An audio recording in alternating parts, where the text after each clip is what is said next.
Hello and welcome to Marketing Basics, covering all the bases. It's June 20th, 2019. We're glad you're here. You can see that I am using cats in this image because cats and dogs are the things that we all see in social media on the internet. So I thought that was the perfect way to start this presentation. Just a few things. Why us here at Farmstay USA? I'm actually the founder and executive director of the U.S. Farmstay Association that I launched in 2010. But I'm also the co-owner of Leaping Lamb Farm and Farmstay, and I have been hosting my own farmstay since 2006.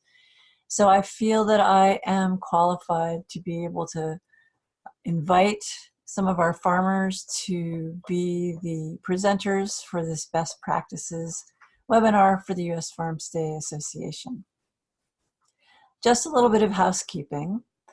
For those of you who have not attended any of our webinars before, Zoom does offer you the opportunity to interact with us. So you can type into chat with Kate if you have issues, technical problems getting your sound or getting the video portion of this webinar onto your computer. The Q&A part is actually for questions that we are happy to answer at the end of the presentation. So it's one of them. So please put your questions in at any time that you think of them, type them in. We will answer them verbally at the end. Your microphones are muted so that it's only really myself and Greg who are live on the microphones. And there is also a very short survey at the end of this webinar, which I would love for you to fill out. It's like 5 questions. It's for the grant that's helped to fund these webinars. And we will be posting this specific webinar on our website in the Farmer's Guide. We have the last 4 already up in case you need to leave early or want to review what was in this specific presentation. So here we go. Greg is our speaker today. He spent 13 years working in corporate banking before he came to the farming world. He and his wife own a farm in Maine, and they actually were brave enough to have launched a dairy in this day and age. Neither of them have farm family backgrounds. Their farm is called Toddy Pond Farm, and they're on Toddy Pond. I think that Greg discovered that he really found his purpose when he came to farming, being outdoors, working with the animals and the land, improving the property they were on, and learning to adapt to all that nature has to offer. Finding it rewarding and challenging, as all of you who are farmers know. Of course, he loved the added benefit of being able to provide for his family and his community with wholesome food. Our paths actually crossed at Farmstay USA. He is a member with us. And I asked him to speak here because we noticed that despite some rural connectivity issues, and I will say that he's having to use a hotspot to talk to us today, that he is extremely savvy with marketing and promoting his farm. So I want to say welcome, Greg, and I will let you take the screen over and tell us all you know about marketing. Thanks, Scotty. And let me bring up my presentation here.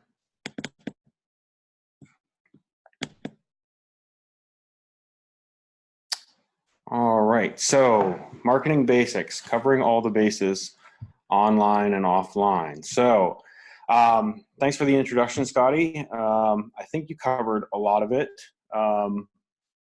in terms of where I'm coming from and starting. I did have a little bit of a marketing background in my job in the banking world toward the tail end. And so I have translated some of that to our farm business. So we will dive right in. Scotty asked me to go over what's worked for us and some of the things that we've tried and has been successful with, and some of the things that I've learned along the way. So we'll get started.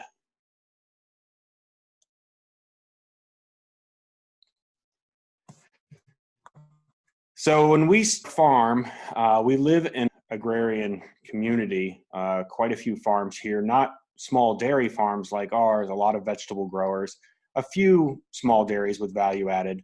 But we started really from the beginning of really figuring out from a holistic standpoint what kind of farm we were going to be and how we were going to be different and what we were going to offer our community that wasn't already there, because we knew that in order to survive, in order to be sustainable, we needed to fill a niche. We needed to offer something to our community that wasn't already in existence. Not having a farming background probably helped us, especially when we decided to get into dairying, because we run our dairy in a very non-traditional manner. We don't sell fluid milk other than occasionally from the farm. All of our milk from our very small herd, we currently milk 7 cows. It is all value added. So we make yogurt, we make fresh cheeses, we make cave-aged cheeses, we make ice cream, kefir. Yeah, I think that's what I cover. Yeah, for our dairy products. So we knew that if we were going to survive and be small, we had to value add, and we also had to do it a little bit differently. We also decided that we were going to manage our animals, our dairy animals, quite differently than a conventional dairy. So we don't separate calves from their mothers. Traditional dairies usually separate the calves within 24 to 48 hours. We leave the calf with the mother. That's representative of this photo here. That's Molly and her calf Marathon that were born this past winter. It's challenging keeping calves with their mothers. We milk once a day. The calves are with the mother throughout the entirety of the day for, 24 hours, 7 days a week for the first 2 to 3 weeks, depending on how the calf, is doing. Sometimes a little bit longer if needed. But generally around that 2 to 3 week period, we begin separating the calves only at night for about 6 or 7 hours, and then that slowly expands. But in the end, our calves are naturally weaned from their mothers at 4 months, 4 to 5 months of age. Why am I going on all about that? Because that's what makes our farm and our farm stay unique.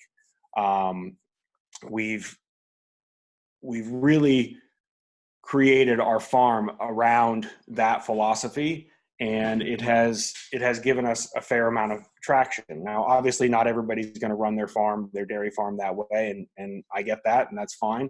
The point of me mentioning that is that's our story. That's what makes us unique. That's what we try to emulate in a lot of what we set out on social media. We try to, we try not to say that so much, but we try to present that philosophy and that image, and we've gotten really positive feedback from our audience for that. So I have some questions here. What do you do? Why do you do what you do? So we manage our dairy that way because that is how we feel cows should be treated, and we really view it as a partnership.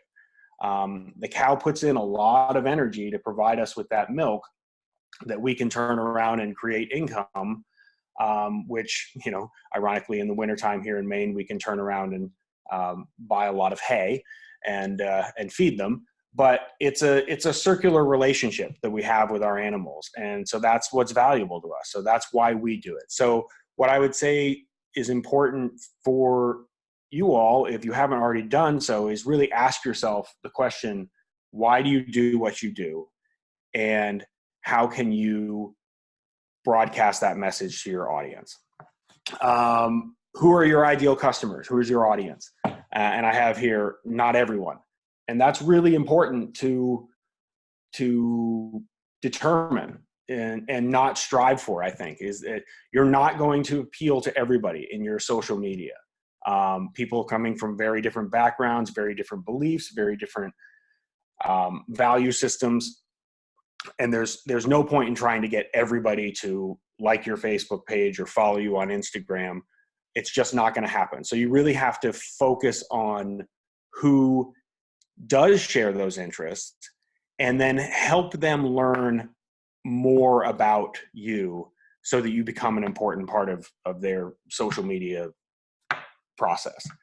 What story do you want to tell? So we talked already about stories, but really is like whenever I use my phone, and I use my phone a lot for social media, I'm always asking myself like, oh, here's something interesting that I'm seeing. Is it something that I want to share with my audience that is going to be of value to them in terms of staying in line with what's going on our farm? And that can be a pretty broad variety of subject matter, that you can cover and still be connected to the story of your farm. And this last one, tell the story of what you know. So, I mean, this goes back all the way to my early days of creative writing, when my teacher said, write down what you know. There's no point in making stuff up because eventually you won't have more material. So tell the story of what you know. Tell the truth, tell what you know, and you'll always have fresh and interesting material for your social media audience. Define your goals. So we talk a lot about goals for our business, for our future, and we also talk about goals in marketing. So is your goal to get more people to come stay at your farm? Is it to sell more products? Is it internet fame? And you might chuckle at that, but hey, it feels pretty good when a bunch of people follow you on social media. It feels like, okay, people get it. And that's valuable because it can be a motivating force to keep going on really, really challenging days. So don't discredit that. Internet fame might sound funny, but if I ever had 23,000 Facebook likes, that'd be pretty awesome. How much time can you commit to marketing? So this is something that you have to be realistic about, and it's something that I have failed on certain avenues of marketing because I was not realistic. Early on, we said, oh, we're going to do a newsletter, and we'll do a newsletter every month. Pretty easy to do a newsletter here in Maine in January, February, March, and April. The rest of the year, not going to happen. Just way too busy to sit down at the computer and write out what was going on in the farm at any given moment. It's easy in Maine and in the wintertime. You can just say, we got a lot of snow, or it's so cold, everything's frozen. Can't wait for the spring. It's pretty easy. At least for us, going on. So we started down that avenue and we sent out some newsletters, and then they petered off. And I think people got a little annoyed because they're like, well, where's the follow-up? So be consistent and be realistic about what you do. Marketing team. So operating the farm, we have a few staff members, but from our marketing team, it's pretty much me. My wife does not enjoy social media as much as I do, which I think is fine. I think it's good to have either one dedicated person doing it, or if you have more than one, make sure that you're all on the same page, again, tying back to what you're consistently sending out there for a message. Where do we start? All right, so when we started, and this might ring true for many of you, we started with a Facebook page. It was easy and it was free, and it had strong immediate audience base. Note that we did not start with a website. After a year or so, we finally built our website, and we really spent, I'm not kidding. We probably spent a year fielding questions from people saying, do you have a website? I'd love to see your website. Do you have a website? And we'd always say, oh, we're working on it. We're working on it. And the reality of it is that we were a little bit of a perfectionist about our website. And in my bullet point here, I think that is really important. And we decided it was better to not have any website until we created the one we wanted. So a bad website, in our opinion, my opinion, is not better than no website at all. I think if you think about it and you think about some websites, farming related or non-farming related, that you've looked at, especially for the first time and the first impression, if it's a bad website, difficult to maneuver, information, the formatting is bad, doesn't work on a phone or a tablet or whatever, it's just a bad start. And I think a lot of farmers, especially at least in our area, the ones that I've encountered, started on the website. They got a website and they were like, all right, I'm legit. I got myself a website. But that website was, quite frankly, not good. It was difficult to follow. They didn't have good photography. I'm not saying our website is awesome by any means. I'm not saying that. There's definitely always room for improvement. See bullet 3 there, revise. But we did take a lot of time to make sure that it was proofread, that it was saying what we wanted, that we had good pictures, that it answered the questions that people were really asking, where, when, what, all those things. I think if you think about bad websites, they miss a lot of those points, and it leaves a bad taste with a potential customer, especially somebody who is looking to book their vacation at your farm. And I think, so punctuation, grammar, flow, accessibility, mobile, desktop, ease of use, those things all matter with a website. So we waited and we finally got a website. We used Squarespace. We chose Squarespace because their templates were really easy to use and manipulate. We found, we found that their ability to add and change and subtract were really good, and their different plans, and it's not too expensive. So I would recommend, if you don't already have a website, or if you do and you're thinking about a different service, checking out Squarespace. Then we created an Instagram account. Instagram was kind of there. We're a little bit behind the game, but it became and has become, I think, more and more popular, even eclipsing Facebook in terms of where we go with our social media posts. And for our farm stay cottage, we began, really for our farm stay cottage, which we view as a business within the business of our farm. We began marketing that through Farm Stay US, vacation rental by owner, and our own website, and then Airbnb. So we really, spread ourselves out there across a variety of platforms to gain traction with potential customers. And that's been pretty successful, I would say. We have our first year, 2 years, vacation rental by owner was our biggest draw for customers. Last year, 1 booking through VRBO, 1 this year, I think. And the rest are direct. I'd say 75% are direct, and the other 20 or so percent are through Airbnb. So that's a win as far as I'm concerned, because it means more people are not paying fees to somebody else, and they're getting what they need to be confident in booking a stay with us through the website that we offer. Okay, marketing tools. Hopefully everybody can read this. It's a little bit small font wise, but Facebook. So I mean, these, I'm sure a lot of these are really redundant, but we'll go through them anyways. Everyone knows about it. Facebook. We use Facebook to post pictures and information and events that we have.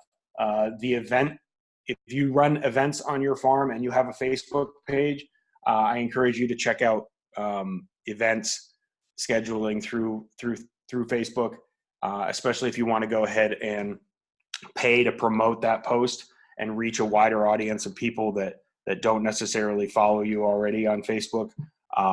They might be looking for farms in the summertime, and so your event can come up on their Facebook feed. But we use Facebook for more informational purposes when compared to Instagram. So Instagram we really use as like, here's a pictorial flow of our farm and what's going on. And I think that Instagram really does a nice job of tying into the emotions of what you're trying to convey. So for instance, if I have a post that I want to let people know about our farm summer hours, I might put that on Instagram, and I probably do, but my first thought is this is something that should go on Facebook. Like, people are, following that. Whereas if I have a beautiful sunrise over Toddy Pond with some loons on the pond, I may snap that photo and put it exclusively on our Instagram account and tag it with Farm Stay US, because that's something that somebody coming to our farm would be able to potentially see. Website. We like Squarespace for its ease of use. There's no coding, figuring out HTML code or all that. No, none of that. You can, I think, a little bit in Squarespace, but we've never had to. So it does have some design limitations in that you have to use one of their templates, but there are a myriad of templates in there. So I'd be surprised if you couldn't find one that met your needs. Canva. This is kind of a new thing for us, and I like it. It's free, pretty easy to use.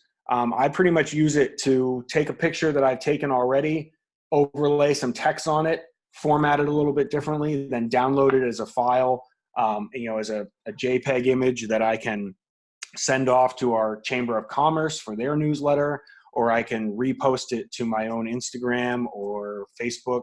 I can put it into a newsletter. It's just a nice and easy way to manipulate a picture. And there are some templates in there as well that you can use. We actually used it a couple of years ago for our Christmas card that we then printed out and then used it. So it has a lot of good uses. I think you can upgrade it, but we haven't done that yet. So local Chamber of Commerce. So we joined our Chamber of Commerce and provide them with information whenever we can regarding our farm and events and whatnot.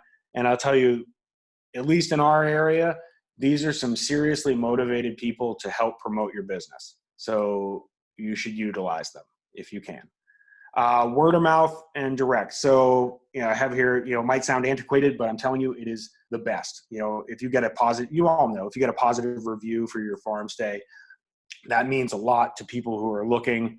If you have customer facing opportunities, like at a farmer's market or open farm days or festivals or whatever, you have the opportunity to tell people your story, and they either gravitate to that or they don't. But if they do, they're likely to tell somebody else about it. Oh, hey, did you hear about that farm, over in Monroe? They do Friday night dinners, you should go check it out. That sort of thing. And then here it is, the farm email newsletter.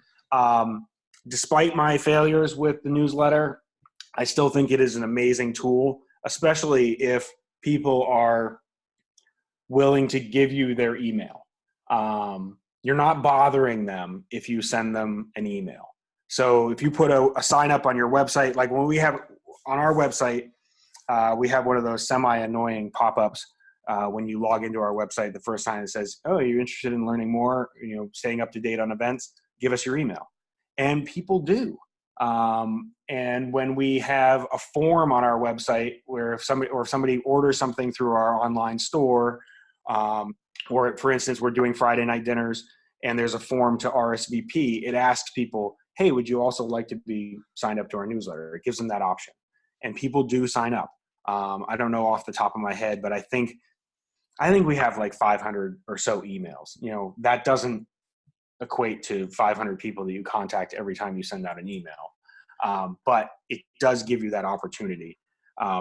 And emails are really great because not everybody uses social media. So, and it's a really nice way if you do have the time to put a fair amount of information into one place and relay that to your customers. We use MailChimp for that.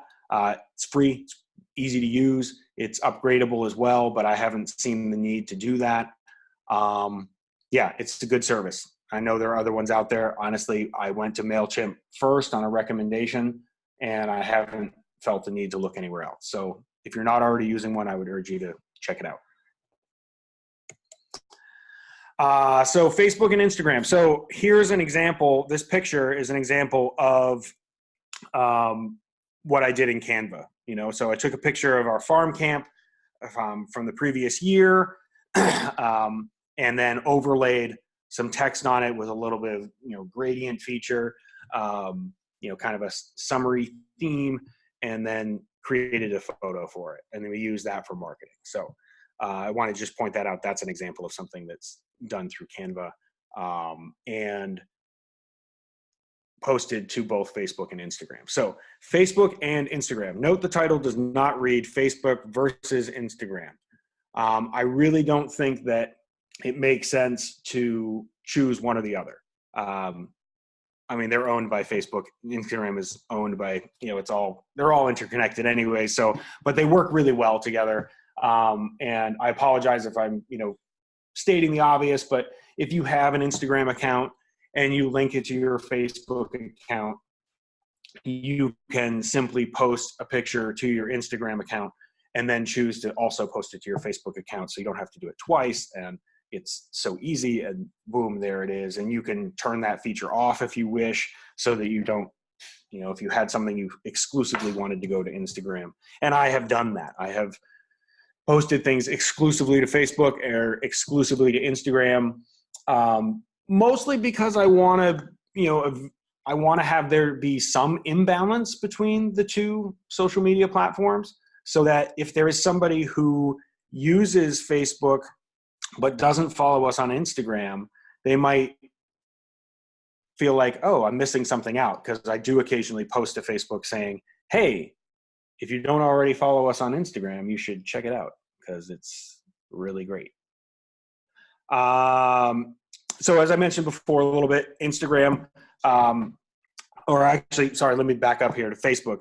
I think of this as a dynamic extension of our website. So the website, I don't really do a whole lot of updates on it. You know, hours, add some pictures. We did add new events this year, so there have been some modification, but it's sort of a static representation of our farm. Whereas I view Facebook as, you know, here's the day to day, hours changes, you know, all that sort of thing wrapped together, right? And people consistently say, oh, we love following you on Facebook. And not everybody who says that, clicks like. You know, I get lots of people, I see them, I was going to say at parties, but I don't go to parties. There's no time for that. I see people when I'm out doing deliveries, and they're like, oh, I saw that picture of the new calf that you were born, and you know, the other day. And I know that they didn't click like or make a comment, but they did see it. And that is marketing gold right there. You know, they remember it enough to tell you about it, you know, days later. Instagram, the more artistic, emotional side of our farm marketing plan. And I talked about this a little bit. You know, we use it really to express in images what makes our farm special. So, you know, I may take a picture of a calf with their mother out on pasture. And we've been socialized through, you know, marketing images. Our local big grocery store chain has their dairy products with their image of a mother cow and a calf on pasture in a silhouette. But I know for a fact that none of the milk that they're getting for that is actually coming from cows that get to keep their calves and graze with them on pasture. But we see that image. So we really emphasize, like, this is really actually happening on our farm. Like, this is this is real. We're not just saying that our calves get to stay with their moms on pasture and graze together. We take pictures of it, and we get really positive feedback for that. Audience differences. What we've noticed with Facebook and Instagram is that Instagram tends to attract a younger audience than Facebook, which may or may not translate into people coming to stay on your farm. I think that, and again, I don't want to generalize here, but I think a lot of the people who follow us on Instagram are in their 20s or so. And those folks, we generally book our cottage to families, but, who are older and have kids and whatnot.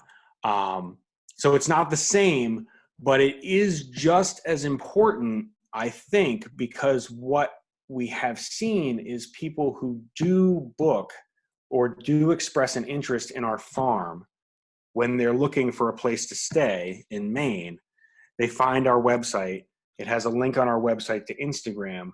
They might not use Instagram very much, but they get to see all of those things that we post there that makes it special. And so, like, they might not be an avid Instagram user, but they still get to see what we're posting there, if that makes sense.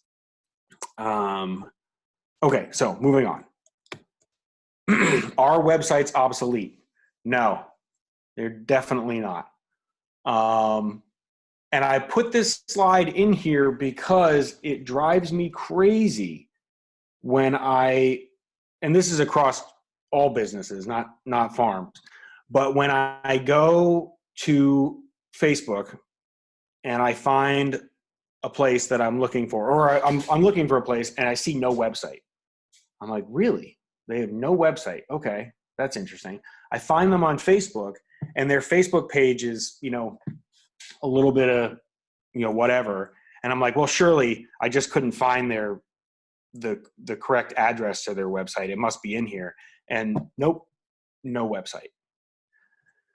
A website is going to provide so much more than I think Facebook or Instagram is going to be able to provide, because it gives, if you get somebody to go type in your address or Google and go to your website, they're there. Like they've gone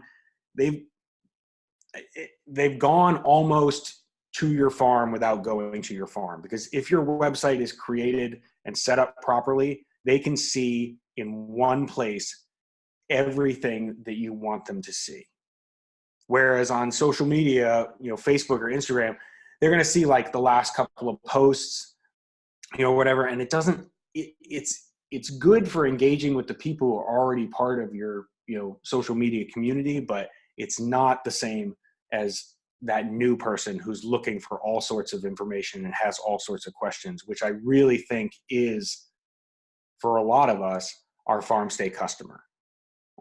Somebody who has decided, in our case, decided they want a vacation in Maine, they'd like to stay on a farm, they Google farm stay Maine, boom, we pop up, they go to our website, then they get a full layout of like what our farm is like and where they can stay here. Customers who engage or visit a website are more likely to engage with you long term.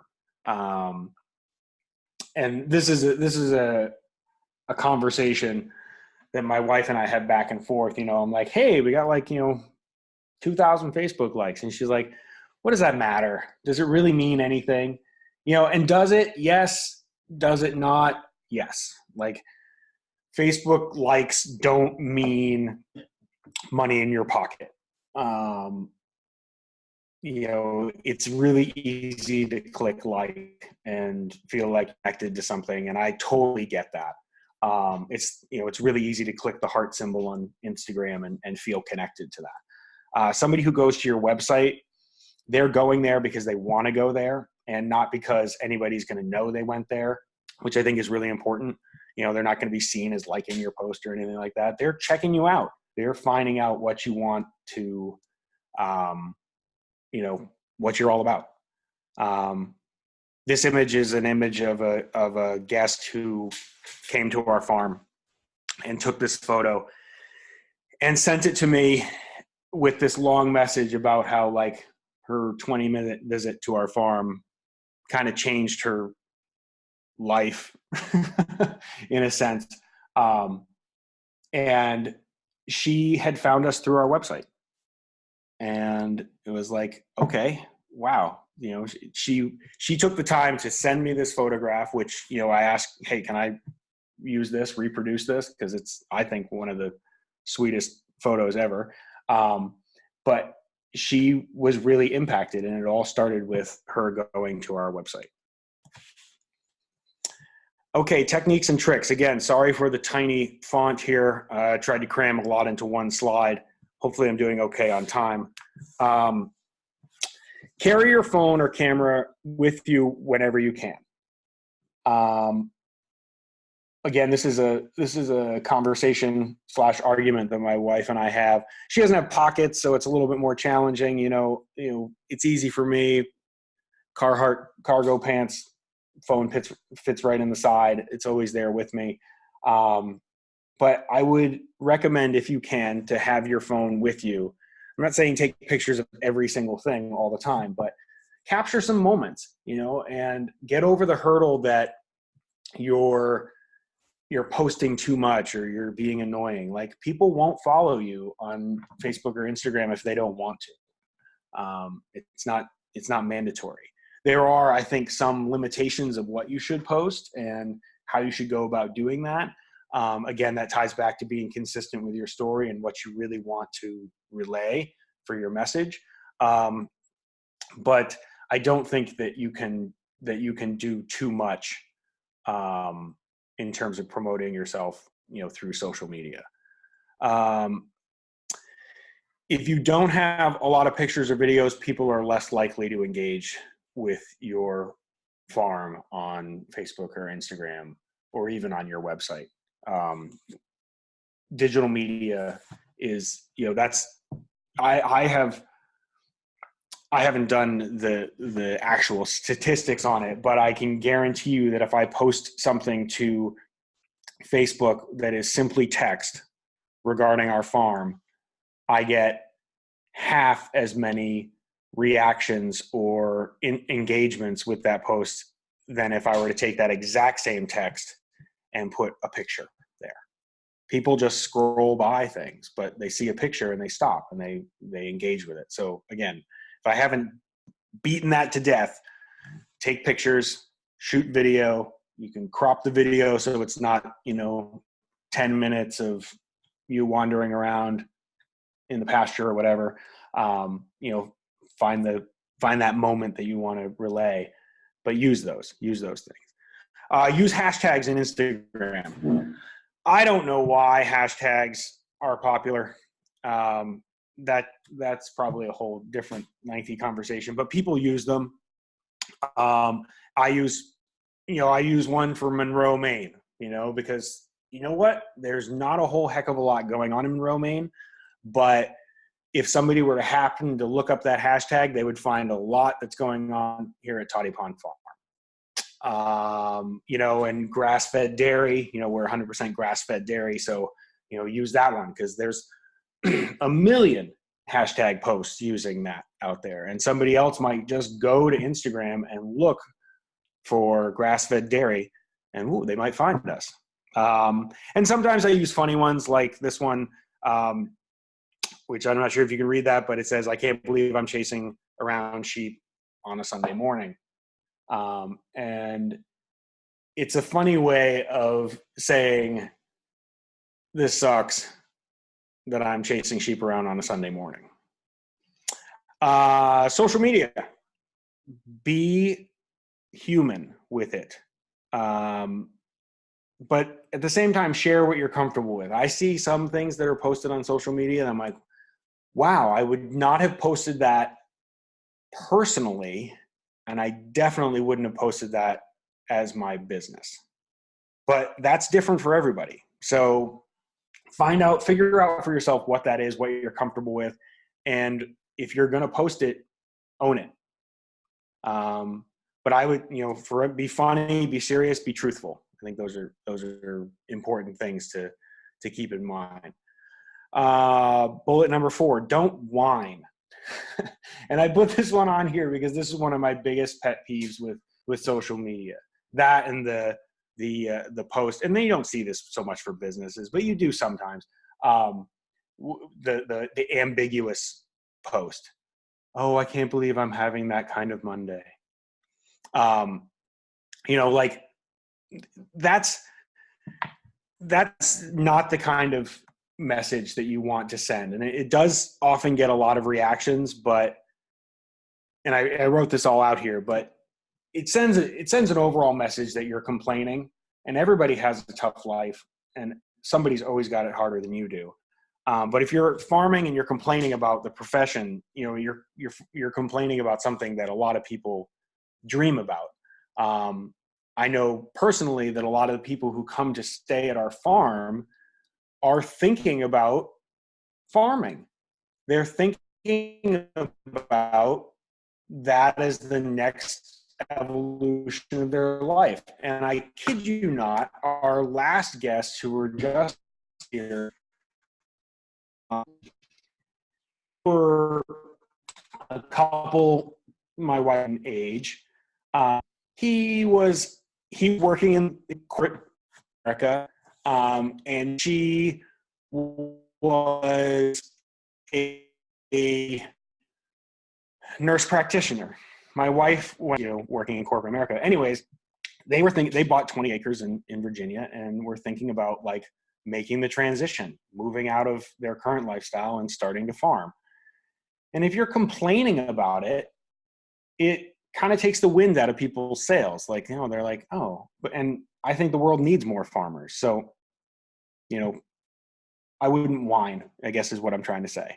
And I said, you can relay the challenges of farming without whining. You can relay like, yes, here I am chasing sheep around on a Sunday morning, but sheep around on the Sunday morning. Yeah, it's not one thing, but it could be worse. Look at what farms or businesses that you admire are doing on social media. And I would say it's important that it's not just a farm that you're looking at, especially if people are coming to your area and staying somewhere other than farms. Why is that? What are they, is it because they have something there that, those people really, really want? Or is it because those businesses are presenting themselves through social media in a different way? Do they have a really, really good website? Do they use social media?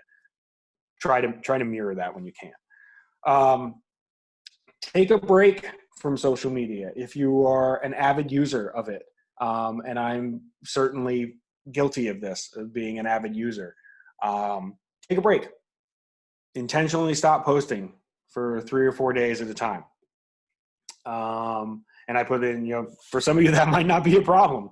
But it also might mean that you're not using social media enough. And the reason, is people gravitate towards what they can't have or it's not available. And if they're interested in following you on social media and you post every day, you might become a little dull. So take a little bit of a break and then you come back a little bit fresh. Cross-market yourself to build a bigger audience. So put links to Facebook, Instagram, etc. on the bottom of every page of your website and in all your email newsletters. Like, hey, it's awesome that you opened this email and you're reading about my farm. Do you follow us on Instagram already? Because if you don't, you're missing out. Same with the website. Like, it's great that you found us on our website, but check out our Facebook page. Not every post needs to be about selling something. This includes staying at your farm stay. I feel like people get tired of being sold products or, even experiences.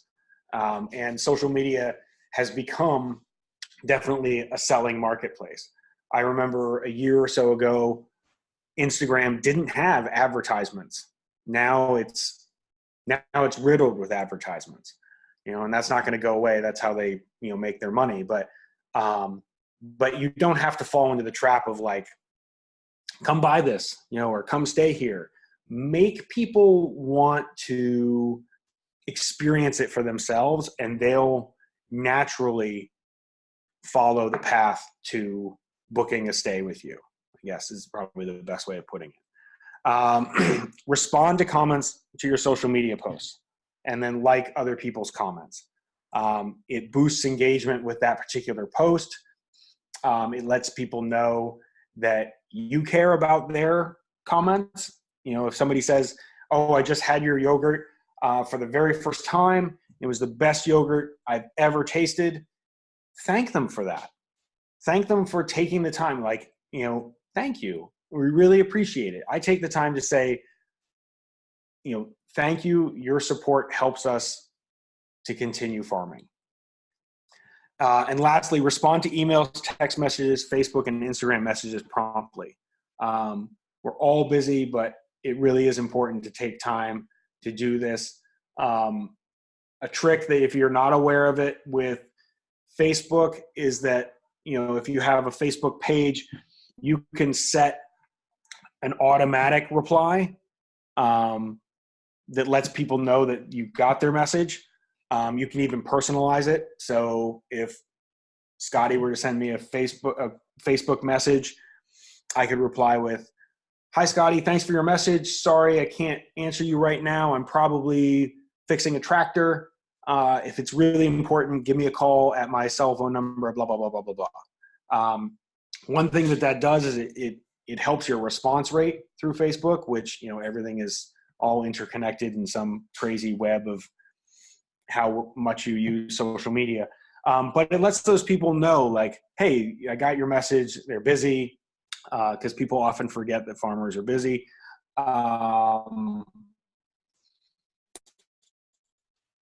And then it also gives them an opportunity to call you if it is, in fact, urgent. I don't think I've ever had somebody urgently call. Enough on that, but it is important to respond. Do I have time for marketing? In my opinion, marketing is essential to success.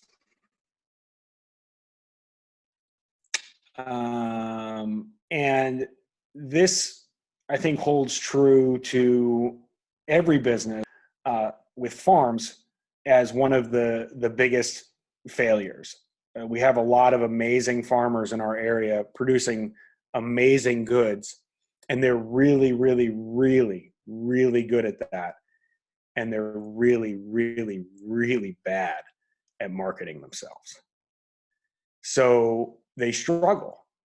They don't struggle with necessarily selling because they've built up an audience, going back to that word of mouth, but they do struggle with getting new customers, and they do struggle with expanding. And some of them really need to do that, and they hit a wall because they don't use social media, they don't use marketing to really promote themselves. Websites should take time as part of your marketing process. If you don't have time to build a website, hire it out. Social media should only take about 5 minutes. Taking a picture, posting it. Newsletters can be overwhelming if you're trying to say too much. Keep it brief. There's also, you can just you can use Canva, create an image, send that to your email audience. Boom, it's out there. You're in their inbox. That's a win. And that pretty much wraps it up. And hopefully we're okay on time. Took a long time. Guess I talked a little slow, but I will stop sharing now. Okay, and I will take it over. Thank you very much. And let me get here to the next slide. This is always interesting to see if my computer is going to get me to the next one. Okay, so I'm going to make this kind of quick, but I want to show you some examples of what Greg was talking about because he had a lot of really good points. And now I'm going to show you how he actually does that. This is their welcome page, their home page on their website. And so it's all about that story that he was talking about. And you see, he actually even mentions it. And so as a follow through to that on his Facebook page, if you look over to the right, our story, and it's exactly the same story that he told on the homepage of his website. But you'll see he's also using a lot of the benefits of Facebook, which means you can show your services, you can show reviews, you can show photos, videos, events. Those are the things that he had talked about. So this is just, I'm a visual learner, so I thought I would show you some of the visual stuff that he actually does. There is that sign up that pops up on his homepage. And he also has it, it shows up on the contact page as well. This is a sample, these are posted on their website of reviews, and nobody likes us to tell them how good we are. They would like to see what other people have to say about their experience at our farm. So if you look at this one, we look forward to our now annual visit to Toddy Pond Farm all year long. It's September 2017, 18, 19. I'll have to say that repeat customers are a huge benefit for all of us because we're not having to market to them again. They're marketing for us. Images tell your story, so take good photos. My image here is not as good as the one that Greg had on his talk, but what's really funny is I didn't realize what picture he was using. And I happened to go through his Instagram account, and this was the image that I picked at that I thought really told a story. So you can see how that kind of works with your audience. We're going to have in the session after the next one is going to be all about how to take a good photo, and one of our other farmers is actually a professional photographer, so I hope you all join us for that. Videos tell your story as well, and if I was better at this, I would have actually shown this video, but I was having problems with my PowerPoint. So this video is available also on YouTube, and I have a feeling that Greg then uploaded it to Facebook on that video portion.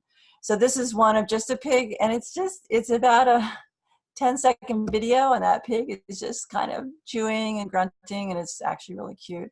And so people love that kind of thing. And if it's not Instagram and it's not photos, videos are the hot topic these days.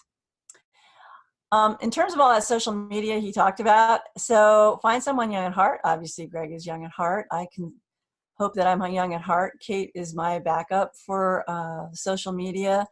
Or find somebody young. It's easier for them. It's faster for them. They kind of know what's out there, and then it's not taking you 10 minutes when it takes them 2. And that's actually a picture of Greg and Heidi's son. Then this is a picture from my farm because Greg talked about word of mouth. And this is a family that has definitely spread word of mouth, and they spread it through our t-shirts. So that's another form of marketing and advertising is you want to have merchandise that people can take with them and that people might wear at the grocery store or they might wear to school, and then other people ask, well, where do you get that from? And then they can tell about their experience. And again, it's that one-on-one, this was my experience, you would enjoy it too. And the whole part about your local destination marketing and state tourism groups, or maybe it is for you, your Chamber of Commerce, those guys really do work hard to market you, and they are very media friendly. And what I have discovered is the better you know them, the more inclined they are to send you potentially a FAM tour, which would be a familiarization tour of different writers and different media groups. And we have gotten a huge amount of media that way, which is basically free. And again, it's not you paying for advertising, but it's free media. So that's kind of on the ground stuff right there. We do have on the Farmstay USA website under the Farmer's Guide about marketing your farm using the internet. If you guys could give me about a week, that guide to marketing your farmstay on the internet, which is a PDF, is old. And this information gets old within 6 months. And although it has some really good basic information in it, I was looking at it last night and I was like, oh my gosh, I really need to update this with new forms of media that you can use to promote yourself. So look at that maybe next week. And I would also say, as far as Greg was talking about marketing through our site, we do a lot of marketing for our farms individually. We use a media service called Harrow, help a reporter out. And if I see a query that I think works well for one of my farms, I will definitely promote that one farm or the farms in Maine or whatever to that to that media outlet. And I will have to say that we managed to get into USA Today this month because of one of those queries that I answered. In terms of marketing through us, we are a trade association and we help with that. If you use Airbnb or VRBO or some other platform for reservations, we link through to whoever you use. So we are kind of one of the faces that will specifically drive good guests to you because they already knew they wanted to come stay on a farm. Okay, I think that's it. So we need to answer questions because I don't want to keep you guys too much longer. Greg is online, I am online, and I am going to pull up the questions right here. And so the first question is, what is your strategy for reputation management? And I'm going to throw that to Greg first. My strategy for reputation management. And I believe that's referring to if you get a bad review. Oh. Well,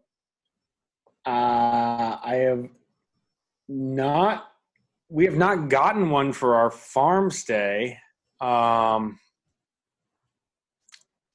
don't know. Let me think on that for a second. If you want, let me answer that. I'll answer it how I do it, and then you can be thinking about your answer. Okay. So I believe if you get a bad review on, say, TripAdvisor, it's very important to respond and not take it personally, but to try to acknowledge that there was a problem and that you will solve that problem. Or if you really feel that somebody is not honest about what they've said or not correct, you do need to find a polite way to acknowledge them and then explain what happened. And that's the way I would do it.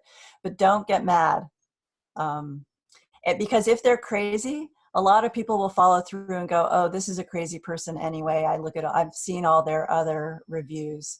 And so they won't take them as seriously, but you do need to respond. Yeah, and to add to, so for our farm stay, we honestly have not gotten a negative review in the years that we've been renting the cottage. So we started in those 5 years. But I think that really ties back to how we spend a lot of time communicating expectations with our guests, what they are going to, what the cottage is like, what services we offer. We really reiterate with folks that this is not a petting zoo environment. So if you're hoping to interact with animals in that way, it's not the place for you to come. We don't provide meals, so we tell people all of those things. So open and honest communication, I think, is really at the core of our strategy for reputation management. And, I'm not exaggerating. We have not gotten a negative review. So, knock on wood, but I think setting the expectations right from the get-go will help prevent that. I totally agree with you. I think, yes, being honest about and setting expectations, if you can exceed expectations, that's really what you're going for. So I never oversell because I don't want to disappoint people. Okay, so the next question is, and this is for you, Greg, what do you use for your newsletter pop-up? On the website? Yes. It's a service right within Squarespace. Okay. So you can integrate it with Squarespace. You can integrate it directly to MailChimp. And so through Squarespace, there's I don't know exactly how to describe it. There's a place in the website where you can simply go and say, I want to have this window pop up, and it can be designed for a variety of things. It can be like, I want to offer a 10% coupon if you have an online store. I want to just quickly relay a message, or you can have it be type in your email address. And then if they type in their email address and hit submit, what it then does is it automatically takes their email, and if you're using MailChimp in this case, it puts it right into your MailChimp account, and you can specify which email list you want it to go to. So for MailChimp, we have one that's all customers. We do a farm camp, so it's like I have another list for people who've registered for farm camp, and then we have another one for farm dinners.